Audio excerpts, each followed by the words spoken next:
मन की बात जानने के लिए 3 तरीकों से गुजरना पड़ता है, लेकिन 3 तरीकों से गुजरने से पहले आपको एक कहानी से गुजरना पड़ेगा दोस्तों। एक गांव में 2 भाई रहते थे। बड़ा भाई अंधा था और छोटा भाई किसान का काम करता था। जब छोटा भाई किसान के काम करके जब घर आ जाता था तो उसके पीछे फसल नष्ट कर देते थे जानवर। यह स्थिति देख के छोटा भाई हमेशा दुखी रहता था। तब उसके मन में एक ख्याल आया, क्यों नहीं बड़ा भाई जो घर पे बैठा रहता है उनको खेत में छोड़ दिया जाए। जब भी जानवर आए वह चिल्ला कर जानवर को भगा देंगे। छोटा भाई ने वैसा ही करा। वह बड़ा भाई को खेत में छोड़ा है। जब भी जानवर आता वह चिल्लाता, जानवर भाग जाता। ऐसी ही स्थिति दिन प्रतिदिन चलती रही। कुछ दिन बाद वहाँ पे एक हिरन आता है और वह मेड़ को तोड़ते हुए निकल जाता है। यह अंधा को समझ आ जाता है। कुछ पश्चात वहाँ पे राजन आता है। राजन आता है, अंधे से पूछता है, यहाँ पे तुमने कोई हिरन देखा है? अंधा बोलता है, हे राजन, मैं तो अंधा हूँ, मैं कैसे देख सकता हूँ? तो राजा कहता है कि ना, यहाँ पे हिरन आया या नहीं ये बताओ। तो कहा, हे राजन, वह पहले नंबर बात तो वह हिरन नहीं, एक मादा हिरन है। तो राजा कहता है, तुम्हें कैसे पता कि वह मादा हिरन है? कहता है, हे राजन, मैं बता सकता हूँ कि वह मादा हिरन है। तो कह रहा कि राजा कहता है कि ना, कैसे ये बताओ तुम पहले। तो कहता है, हे राजन, जब वो यहाँ से गई तो वह मेढ़ को मारते हुए लात से गई थी, तो इससे ये लगता है कि वह मादा हिरन है और दूसरे नंबर बाद वह पेट से है। राजा कहता है, अगर पेट से नहीं हुआ वह हिरन तो मैं तुम्हें सूली पर चढ़ा दूंगा। तो वह राजा अपने सेनापति को भेजता है हिरन को लाने के लिए। कहते हैं कि ना, तुम उसे जिंदा पकड़ के लाओगे। जब सेनापति उस हिरन के पास जाता है तो देख के आता है तो राजा से कहता है, हे राजा, वह मादा हिरन है और वह पेट से भी है। जब राजा ये स्थिति देखता है तो कहता है कि हे अंधा, तुम्हें कैसे पता कि वह मादा हिरन था और वह पेट से भी था? तो अंधा बताता है कि राजा, जब वो मेढ़ से खेत से होते हुए मेढ़ पर गई तो मेढ़ को पेट से मारते, अपने पैरों से मारते हुए आगे बढ़ गए, जिससे कि यह लगता है कि अगर वो नर हिरन रहता तो वह उसको छलांग काट करके चली जाती, लेकिन वो मादा हिरन थी इसीलिए वह मेढ़ पर मारते हुए गई, जिससे कि उसके बच्चे को भी नुकसान न हो। यह देख कर राजा वहाँ से निकल जाता है। फिर कुछ दिन बाद राजा सेनापति से कहता है कि यह अंधा बहुत ही विद्वान है, तुम जाओ उसे यहाँ पर लेके आओ। जब सेनापति उसे लेने आता है तब अंधे के मन में यह आता है कि अब तो वह बुरी स्थिति में फंस गया, अब उसे यहाँ से निकलना भी है तो अपनी स्थिति से देखना होगा। जब वह राजा के पास जाता है तो राजा कहता है, तुम मुझे कुछ बात बताओ, अगर तुम मुझे बता दिए तो सही, नहीं तो तुम्हें सूली पर चढ़ा दिया जाएगा। कहता है, हे राजा, आप पूछिए, अगर मुझसे होगा तो मैं बता दूंगा। तो राजा पहला क्वेश्चन करता है, तुम ये बताओ कि मेरी जो पत्नी है पतिव्रता नारी है या नहीं? तो अंधा व्यक्ति कहता है, राजा, मैं ये कैसे बता सकता हूँ? क्या? तो राजा कहता है, अगर आप नहीं बताइएगा तो आपको सूली पर चढ़ा दिया जाएगा। तो यह अंधा सोचता है यह तो बहुत ही विपत्ति स्थिति हुई। तो वह कहता है कि राजा, हे राजन, जो मैं कहूँगा वो अगर आप करिएगा तब मैं बता पाऊँगा। तो कहता, बताओ। तो वो कहता है, हे राजा, मुझे आपके पत्नी के साथ एक कमरे में रहना है। तो इस पर राजा बहुत ही क्रोधित होता है, लेकिन फिर कुछ समय पश्चात राजन उसे अपनी पत्नी के साथ एक रूम में छोड़ देता है।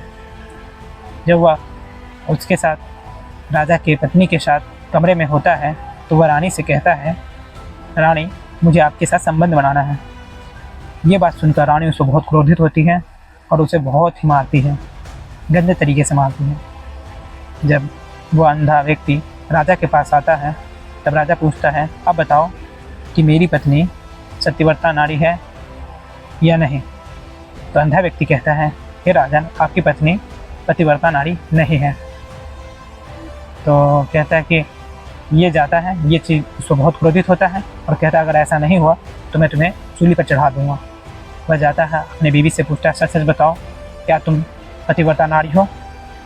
तो वह कहता है, उसकी पत्नी कहती है कि नहीं, मैं पतिव्रता नारी नहीं हूँ। ये देखकर राजा बड़ी अचंभा होता। फिर वह उसके पास आता है, कहता है, तुम्हें कैसे पता कि वह पतिव्रता नारी नहीं है?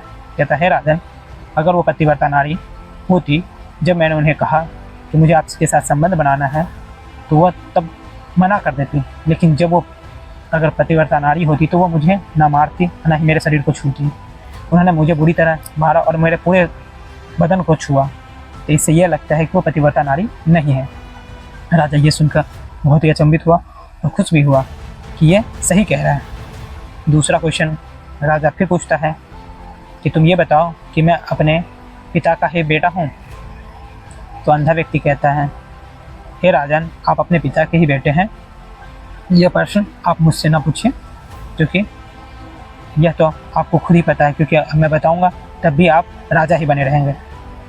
इस पर राजा बड़ी गुस्सा होता, कहता है अगर तुम नहीं बताओगे तो मैं तुम्हें सूली पर चढ़ा दूंगा, और तुम सच बताओ। तो कहता है, राजा कहता है कि ना, वो अंधा व्यक्ति कहता है कि अगर मैं आपको यह बात बताऊंगा तो आप मुझे सूली पर ना चढ़ाओगे और गुस्सा ना करोगे तो मैं आपको कुछ बोलूं। तो राजा कहते हैं, हाँ तुम बोलो।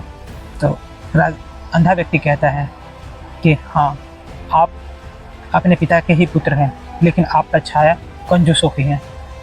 यह बात राजन को बड़ी बुरा लगता है। वह जाता है सीधे अपने माँ के पास और माँ से पूछता है, माँ आप मुझे सच सच बताना, नहीं अगर आप सच बताओगे तो मैं आपके सामने ही अपने तलवार से अपने प्राण ले लूँगा। तो उसकी माता यह देखकर बड़ी ही दुखी होती है और कहता है, जब वो राजा कहता है कि क्या मैं अपने पिता का है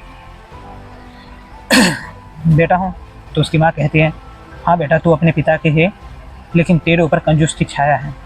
यह सब चीज़ देख के राजा बड़ी अचंभित होता है। फिर वो दौड़ा उस बूढ़े व्यक्ति के पास आता है। फिर उस बूढ़े व्यक्ति से पूछता है कि अंधे व्यक्ति से पूछता है, यह तुम्हें कैसे पता? तो वह बताता है, हे राजन, आप को मैंने दो चीज़ बताया, लेकिन दोनों में आपने क्या कहा? आपने जान तो लिया, लेकिन आपने मुझे कोई पुरस्कार नहीं दिया। इसलिए पता चलता आप राजन तो हैं, लेकिन आप कंजूस भी हैं। इसीलिए आप अपने पिता के पुत्र भी हैं, लेकिन आप कंजूस हैं। यह सब देख के राजा बड़ी प्रसन्न होता है और कहता है कि आप मुझे ये बताओ कि आप ये कर कैसे लेते हो? तो बूढ़ा व्यक्ति कहता है, हे राजन, यह सब मैंने अपने गुरुओं से सीखा है, और जब मेरी आंखें थी तब मेरे गुरु ने ये सारी बातें मुझे सिखाई थी, तभी मैंने यह सीखा था। तो राजा कहता है कि आप भी मुझे ये सारी चीज़ें सिखाएं। तो अंधा व्यक्ति कहता है, ठीक है राजन, मैं आपको ये सारी चीज़ें ज़रूर सिखा दूँगा, लेकिन आप कभी गुस्सा मत करिएगा। तो फिर बूढ़ा व्यक्ति बताता है कि फिर अंधा व्यक्ति बताता है कि हे राजन, जब भी आप किसी से बात करें तो आप उनके नेत्रों को देखें। अगर उनके नेत्र ऊपर नीचे दाएं बाएं इधर उधर हो रहा है तो उससे भी आप उनके मन को पढ़ सकते हैं, क्योंकि नेत्र मतलब ना आँखें किसी भी व्यक्ति की हर चीज़ बता देती है दोस्त। तो इस पर राजन बड़ी अचंभा होता है और कहता है सही भी है। फिर अंधा व्यक्ति कहता है, हे राजन, आप दूसरा जो तरीका है आप उसके चेहरे को देखो। जब कोई व्यक्ति के चेहरा आप देखते हो, अगर वो प्रसन्न है तब भी उसके मन की बात बता देता है, जब वह दुखी है तब भी उसके चेहरा बयां करता है, और जब वह क्रोधित है तब भी उसका चेहरा इन चीज़ों को बयां करता है। तो इसीलिए आप उसको चेहरे से भी उसके मन की बात को पढ़ सकते हैं। और तीसरा, किसी के हाथ मतलब हाव भाव, हाथ चलाना, पैर चलाने के तरीके से भी आप उसके मन के तरीक़ों को पकड़ सकते हैं। तो कहता है, राजन, आप अगर इन 3 तरीक़ों पर अगर काम करिएगा तो ज़रूर आप किसी के मन की बात को पढ़ सकते हैं। तो राजन कहता है कि अगर आप मुझे ये सारी चीज़ें और लंबी विस्तार से सिखाइएगा तो आप, तो कहता है कि ना ज़रूर सिखाऊंगा, लेकिन आपको मुझे पहला गुरु बनाना पड़ेगा। तो राजन कहता है, ठीक है, मैं आज से आपको इस देश का राजगुरु घोषित करता हूँ और आप मेरे गुरु हैं।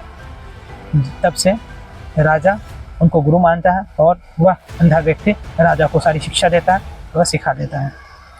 धन्यवाद दोस्तों। अगर आप नए हैं तो चैनल को लाइक सब्सक्राइब जरूर करिए ऐसे ही अच्छी वीडियो पाने के लिए। धन्यवाद।